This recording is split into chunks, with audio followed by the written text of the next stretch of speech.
جو بدکار لوگ ہوں گے ان کے لیے پکڑ کا دن ہوگا، ان تمام چیزوں کو اللہ نے کھول کھول کر بیان کیا ہے۔ اور مکہ معظمہ میں جب اول رسول اللہ صلی اللہ علیہ وسلم نے اسلام کی تبلیغ کا آغاز کیا تو اس کی بنیاد تین چیزیں تھیں۔ ایک یہ بات کہ اللہ تعالیٰ کے سوا کوئی خدائی میں شریک نہ مانا جائے۔ دوسری یہ کہ آپ صلی اللہ علیہ وسلم کو اللہ نے اپنا رسول مقرر کیا ہے۔ تیسری یہ کہ اس دنیا کا ایک روز خاتمہ ہو جائے گا اور اس کے بعد ایک دوسرے عالم برپا ہوگا جس میں تمام اولین و آخرین دوبارہ زندہ کر کے اسی جسم کے ساتھ اٹھائے جائیں گے جس میں وہ رہ رہے ہوں گے، رہ کر انہوں نے دنیا میں کام کیا تھا۔ پھر ان کے عقائد اور اعمال کا حساب لیا جائے گا اور اس محاسبے میں جو لوگ مومن و صالح ثابت ہوں گے وہ ہمیشہ کے لیے جنت میں جائیں گے، اور جو کافر و فاسق ہوں گے وہ ہمیشہ کے لیے دوزخ میں رہیں گے۔ تو بہت سمپل سی چیز ہے۔ اللہ کے نبی صلی اللہ علیہ وسلم جب دنیا میں آئے اور مکی دور میں جب ابتدائی دور میں تبلیغ شروع کی تو کن تین چیزوں کے اللہ کے نبی صلی اللہ علیہ وسلم نے ان مکے کے لوگوں کو سمجھایا۔ سب سے پہلے تو یہ کہ اللہ سبحانہ و تعالیٰ کے ساتھ کسی کو شریک نہیں ٹھہرانا ہے۔ دوسرا یہ کہ اللہ کے نبی صلی اللہ علیہ وسلم اللہ کی طرف سے نبی مقرر کیے گئے ہیں، نبی بھی ہے اور آپ رسول بھی ہیں۔ اور تیسری چیز جو ہے وہ یہ کہ ایک دن یہ تمام دنیا جو اللہ نے قائم کی ہے یہ ختم ہو جانی ہے، اور ہم جو لوگ اس دنیا میں موجود ہیں اللہ سبحانہ وتعالیٰ کے سامنے دوبارہ زندہ کیے جائیں گے، اور جس جسم میں اب ہم اس دنیا میں رہ رہے ہیں اسی طریقے سے ہمیں دوبارہ زندہ کیا جائے گا، اور ہمیں اللہ کے سامنے اپنے اعمال کا جائزہ دینا ہے، حساب و کتاب دینا ہے، یہ بتایا گیا۔ یہ تین چیزیں ہیں، اور جو اس حساب کتاب میں کامیاب ہو گیا وہ پھر مومنین ہیں، صالح ہیں، مسلمان ہیں، اس کے کامیابی ہی کامیابی ہے، اور جو کامیاب نہیں ہوا اس کے لیے جہنم ہے۔ تو ان تینوں باتوں میں سے پہلی بات اگرچہ اہل مکہ کو سخت ناگوار تھی لیکن بہرحال وہ اللہ کی ہستی کے منکر نہ تھے۔ جیسے کہ ہم سیرت کی کلاس میں بھی پڑھتے ہیں نا کہ یہ جو مشرکین ہیں، مشرک کہاں ہی اسے جاتا ہے جو اللہ کے ساتھ کسی کو شریک ٹھہراتے ہیں، تو وہ اللہ سبحانہ و تعالیٰ کی بابرکت ذات کو جانتے تھے، تو سب سے پہلی چیز ان کے لیے حالانکہ یہ ناگوار تھی ماننا کہ اللہ کے ساتھ کوئی شریک نہیں ہے، لیکن وہ اللہ سبحانہ و تعالیٰ کو جاننے والے تھے، اللہ کے منکر تو نہیں تھے نا۔ اس کی رب اعلیٰ اور خالق و رازق ہونے کو بھی مانتے تھے، اور یہ بھی تسلیم کرتے تھے کہ آم، کہ دوسری جن جن ہستیوں آم، اور یہ بھی تسلیم کرتے ہیں کہ دوسری جن جن ہستیوں کو وہ معبود قرار دیتے ہیں وہ اللہ ہی کی مخلوق ہے۔ اس لیے جھگڑا صرف اس امر پر تھا کہ خدائی کی صفت و اختیار میں اور الوہیت کی ذات میں ان کی کوئی شرکت ہے یا نہیں، یعنی وہ اللہ سبحانہ وتعالیٰ کی ذات کو بہت بلند و بالا رازق وہ جانتے تھے، لیکن جو پوائنٹ آف ڈسکشن یا کانفلکٹ جس چیز سے ان کو ڈاؤٹ ہوتا تھا وہ کون سی چیز ہے، وہ یہ ہے کہ اللہ سبحانہ و تعالیٰ کے ساتھ شریک ہے یا نہیں، اس میں ان کو ڈاؤٹ تھا، کیونکہ وہ بتوں کی بھی پوجا کرتے تھے، اللہ سبحانہ و تعالیٰ کو بھی مانتے تھے اور اللہ کے ساتھ ان کا یہ ماننا تھا کہ خدائی ان بتوں میں بھی ڈسٹریبیوٹیڈ ہے معاذ اللہ۔ تو یہ سب سے پہلے کانفلکٹنگ میٹر تھا ان کے نزدیک۔ دوسری بات کو مکے کے لوگ ماننے کے لیے تیار نہ تھے، مگر اس امر سے انکار کرنا ان کے لیے ممکن نہ تھا کہ 40 سال تک جو زندگی حضور اقدس صلی اللہ علیہ وسلم نے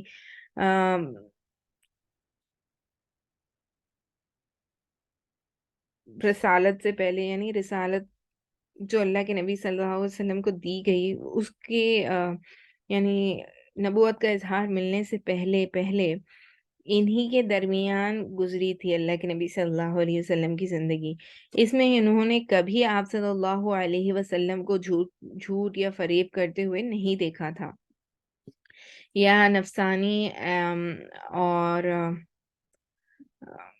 نفسانی اغراض کے لیے ناجائز طریقے سے اختیار کرنے والا نہ پایا تھا۔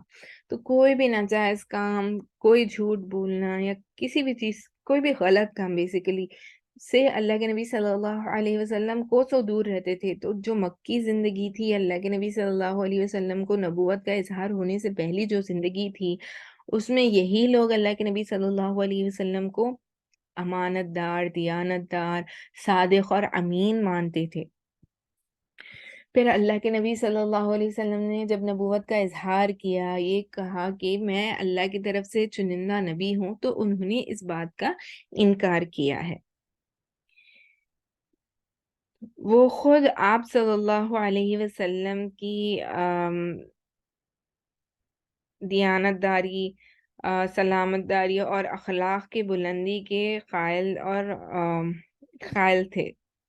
اس لیے ہزار بہانے اور الزامات تراشنے کے باوجود انہیں دوسروں کو یعنی مینیپولیٹ کرنے کے لیے ان کو کچھ بھی نہیں ملتا۔ پھر انہوں نے کیا کیا، ہم نے دیکھا نا سیرت کی کلاسز میں، کہ آخر میں جب انہیں جھوٹا نہیں بول سکتے، جب انہیں کسی بھی طریقے سے اللہ کے نبی صلی اللہ علیہ وسلم کا مینیپولیٹ کر کے ان کے پاس اللہ کے نبی صلی اللہ علیہ وسلم کو روکنے کا کوئی طریقہ نہیں ملا، تو معاذ اللہ انہوں نے جادوگر کہنا شروع کر دیا۔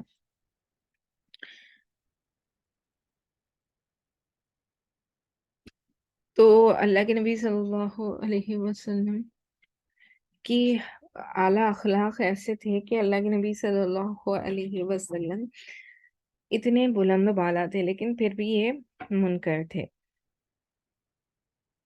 اپنی جگہ خود بھی یہ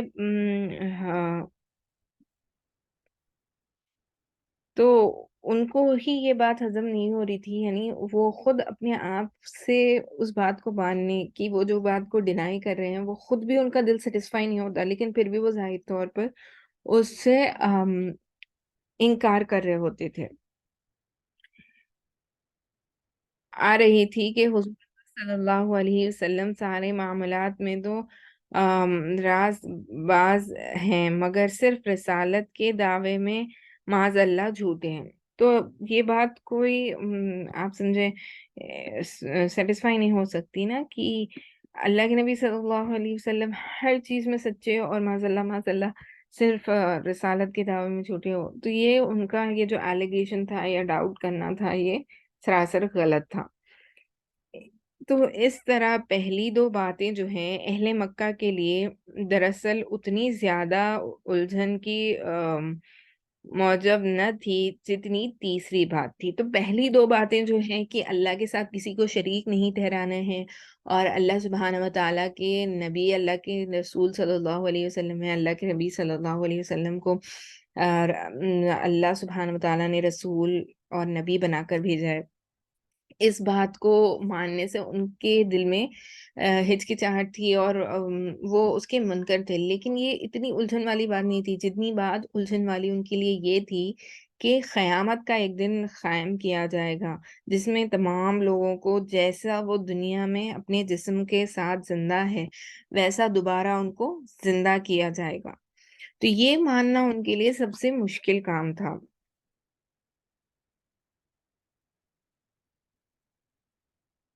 اس کو جب ان کے سامنے پیش کیا گیا تو انہوں نے سب سے زیادہ اسی کا مذاق اڑایا، اسی پر سب سے زیادہ حیرانی اور تعجب کا اظہار کیا، اور اسے بالکل